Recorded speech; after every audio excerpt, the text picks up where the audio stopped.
This presentation is a critical reflection on childhood development and learning. For the first 8 years of their lives, children experience more accelerated brain development and obtain more skills and knowledge than in any other period of their lives. This process of learning and developing is different for each child.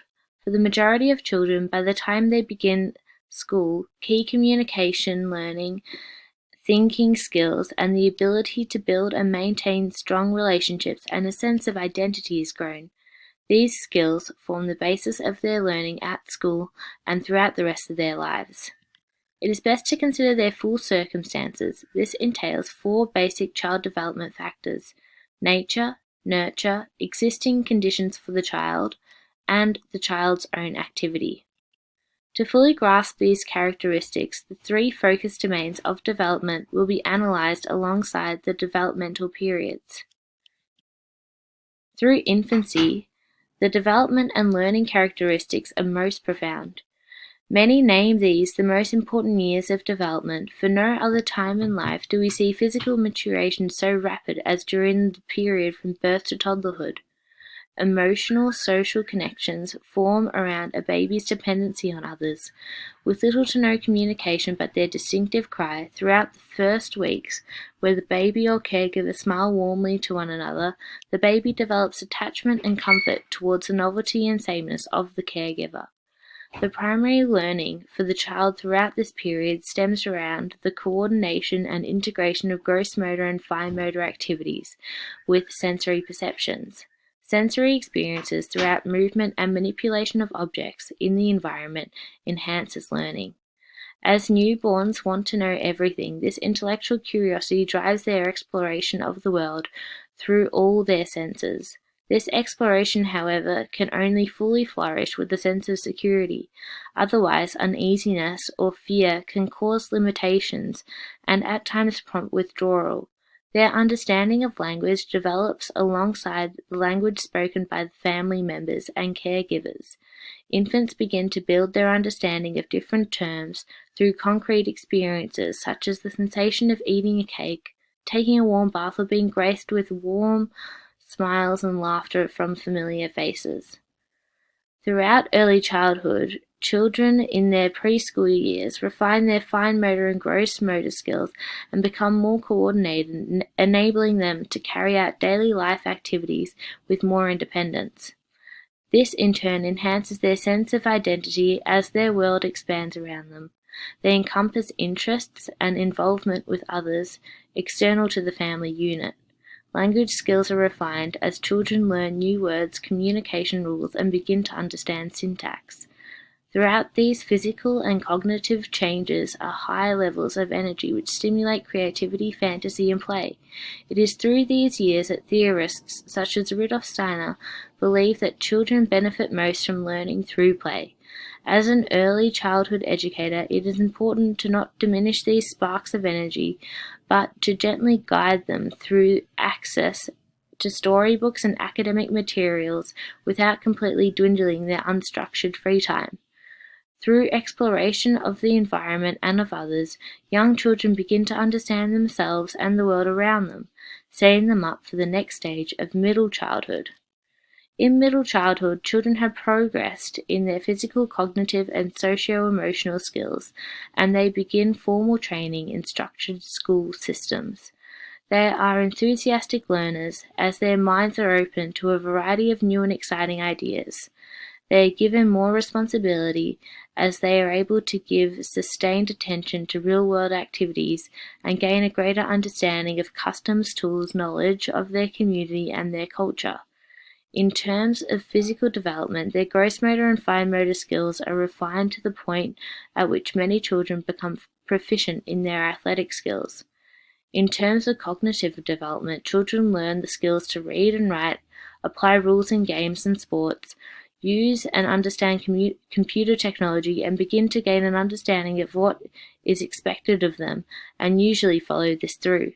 In terms of socio-emotional development, friendships become a very important aspect in this stage of life. The other side of this trait is children beginning to compare themselves to others.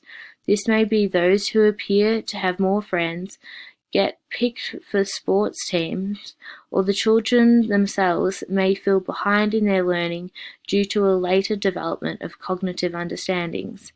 If these experiences continue to leave the child on the losing end, they lose motivation to learn or become hesitant to try out new things. The position of the child educator is important here. Teachers can nurture a child's development by observing them, learning about what their skills are and which areas they may need to build on, and implement methods that link them to their prior understandings and make new pathways of connections. Throughout early adolescence, the transition from childhood to adulthood is seen physically and influences both cognitive and socio-emotional traits. Early adolescent development varies vastly for each individual. Eventually, these young adults must adapt to rapid, dramatic, and significant bodily changes which alter their physical size, shape their function of their bodies. This entails great preoccupation with their appearance. They often look and feel awkward as these orderly, predictable changes take place.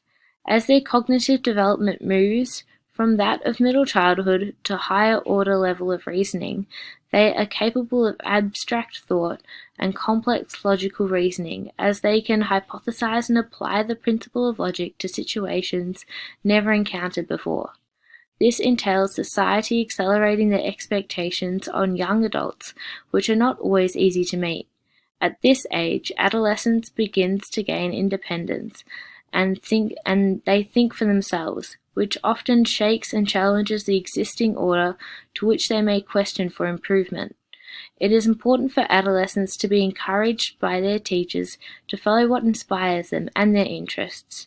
This will continue to provide a positive relationship towards learning and attending school and give them confidence in their independence.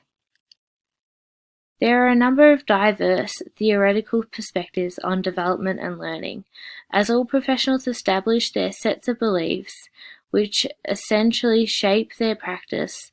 These learning theories have been influenced by each other and merge and overlap in places.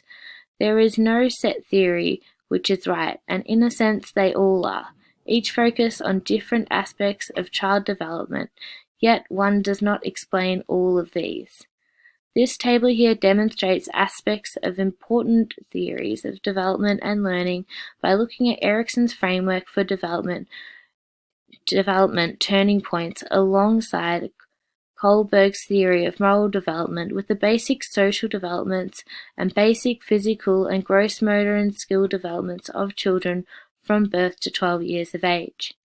Here, the correlation of two theories alongside the basic physical and socio-emotional traits of the child's stages of growth indicate that utilizing a range of theories to shape your teaching as an educator will provide for a more holistic education, where many developmental and learning factors are considered. This brings me to the final part of this presentation. It is important to take into consideration each child's unique and diverse experiences of life, and how these have implications for influencing their learning and development. This holistic approach is about equally nurturing the physical, socio-emotional, and cognitive development of children, ensuring to not just focus on one part of the child's learning, but treat all these aspects equally. The complexity of human beings cannot simply be answered with one point. Therefore, education must be approached with a holistic mindset, where the educator takes into account an individual's socio-cultural experience and circumstance. Here, the early years learning framework integrates a holistic approach to teaching and focuses on connections to the natural world. It recognizes the connectedness of a child's physical, personal, social, emotional, and spiritual well-being, as well as cognitive aspects of learning. This encourages educators to connect with children to gain insight into their interests and approach to learning. Childhood development and learning characteristics are diverse and different for each individual. Therefore, there cannot be one best way or one best theory to follow in education.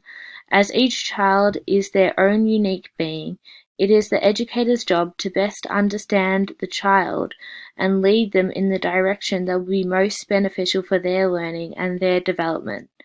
This is to consider not just one theory, but all learning theories, and view and take what works best for each individual.